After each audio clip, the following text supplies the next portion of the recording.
So, it's been a while since Ed and I got to sit down together. I mean, it's been way too long, Beth. I mean, I've been like waiting patiently for another. For the invite? Yes, for the invite to get some more time with you and to chat with folks out there.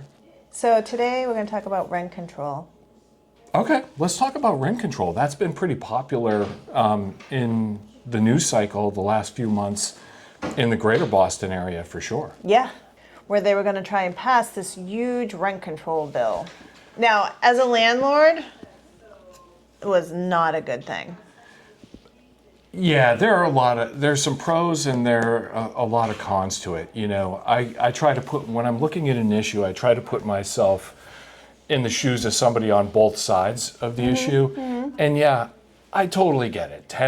Rents are high. Rents are high. It's really difficult to live in the Boston area with the cost of living, and the rents are a big part of that, you know? So you're constantly seeing your rents go up every year if you're a tenant. But, you know, on the flip side of that, and as somebody who's involved in the investment world, both you and I are, that we can see our property taxes go up every year. Right. And some of us, especially... The water bill goes up every year? The water bill's astronomical, right? You know? It really is. I get out a stopwatch when my kids hop in the shower and I'm like, okay, you've got 3 minutes, let's go. So there's no letting the water heat up, you gotta go. So, but, you know, insurance, property taxes, water, maintenance, upkeep, all of that keeps going up. And I feel like, so if you're a tenant, I get it. Rents are high because they have been going up year over year, just like everything else in the world has been going up year over year. And at some point, if you have a huge rent, chances are you could potentially buy a house, right? And so why are you paying that huge rent? I don't have huge rent buildings, so I'm not in that caliber of landlord, but I can appreciate it. And I do feel like if at some point you're paying like $4,000 for a one bedroom, and we've seen those out there. I know. Like, you should buy a house. Like, that's crazy. You could buy a one bedroom condo for much cheaper than I think that $4,000 payment. But the other things that the governor was trying to wrap around this rent control was like, if your tenant left, you could not raise the rent more than like a very, very, very small amount. So you could not bring your rent to market value. I know a lot of landlords who own their properties for years and they never raise the rents because they're like, oh, they're a good tenant, they never bother me. Okay, well, that's great. But then when you go to sell the place and you don't have market rents, like, the next person has a mortgage that needs the rents to cover it. And if you don't, in this rent control bill, there was no opportunity for you to be able to bring your rents to market value. And I thought that wasn't right.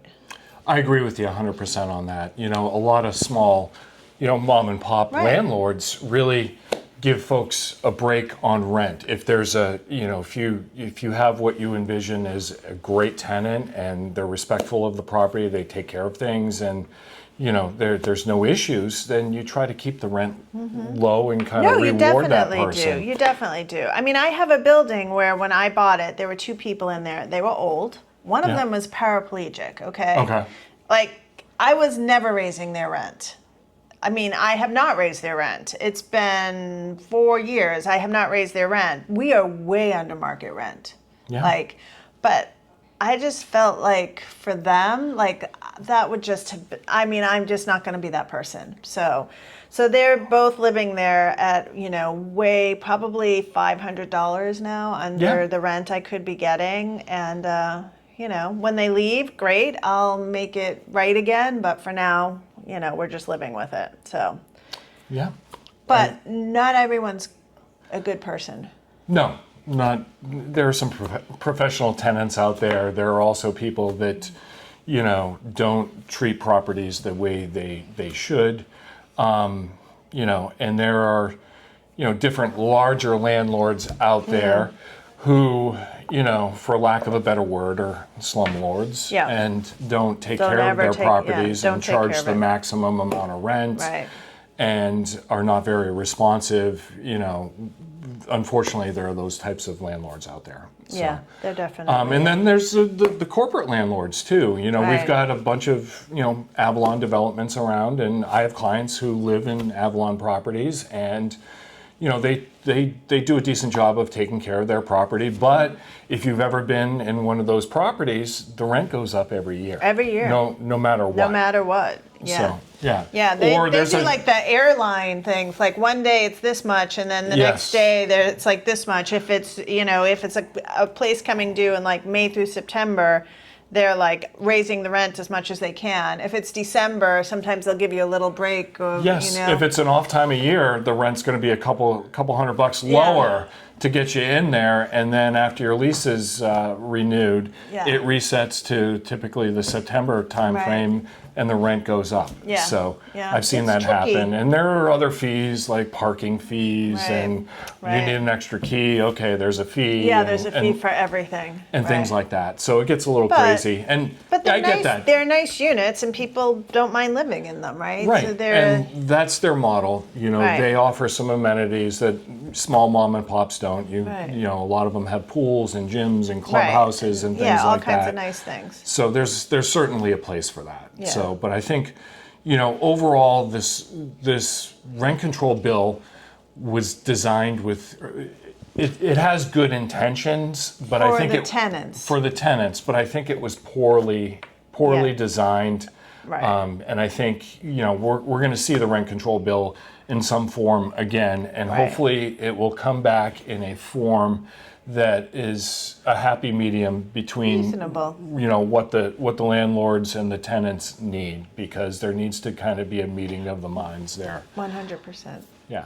So Yeah, we'll see. I mean, when Yeah. when can it come back? Is it next year or the year I don't know. after or something like so, that? But it definitely needs But we'll some see that. tweaking. Definitely needed some tweaking. So. It does. And And the governor, she just keeps putting things in place that are not the best for our business. I mean, I really thought she was my person, but everything she puts into place now is not really real estate friendly. And Yeah. and I'm beginning to think, what Well- else you got up your sleeve there, lady? Well, Beth, I mean, for me at least, anybody who knows me knows that I'm no fan of our governor.